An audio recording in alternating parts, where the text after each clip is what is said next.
रोज रोज त्याच भाज्या खाऊन कंटाळा येतो तेव्हा असं वाटतं काहीतरी वेगळं बनवावं. मग असा पनीर घोटाळा नक्की ट्राय करून बघा. सर्वात आधी पनीर किसून घ्यायचं. गॅसवर पॅन ठेवून तेल बटर घालून गरम करून घ्यायचं. जिरे पावडर, मिरची कोथिंबीरची पेस्ट, आलं लसूण पेस्ट घालून परतून घ्यायचं. 1 मिनिट भरासाठी मसाले भाजून झाल्यानंतर कांदा घालायचा. कांदा देखील छान मऊ होईपर्यंत भाजून घ्यायचा. कांदा एकसारखा मऊ भाजला गेला की हळद, धणे पावडर, लाल तिखट, पावभाजी मसाला घालून मसाले देखील 1 मिनिटासाठी तेलामध्ये छान परतून घ्यायचे. त्यानंतर घालायची शिमला मिरची, टोमॅटो, मीठ घालायचं, मिक्स करून घ्यायचं. टोमॅटो आणि शिमला मिरची मऊ होईपर्यंत शिजून घ्यायचं. आवश्यकतेनुसार पाणी घालायचं.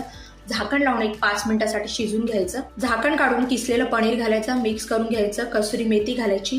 गरज वाटल्यास थोडंसं गरम पाणी घालायचं आणि पुन्हा एकदा झाकण लावून 10 मिनिटासाठी शिजून घ्यायचं. हा पनीर घोटाळा अगदी झटपट होतो. तुम्ही हा चपाती, नान, पाव आणि ब्रेड बरोबर तर फार अप्रतिम लागतो. वरतून भरपूर सारा चीज किसून कोथिंबीर घालून गरमागरम भाजी सर्व्ह करायची.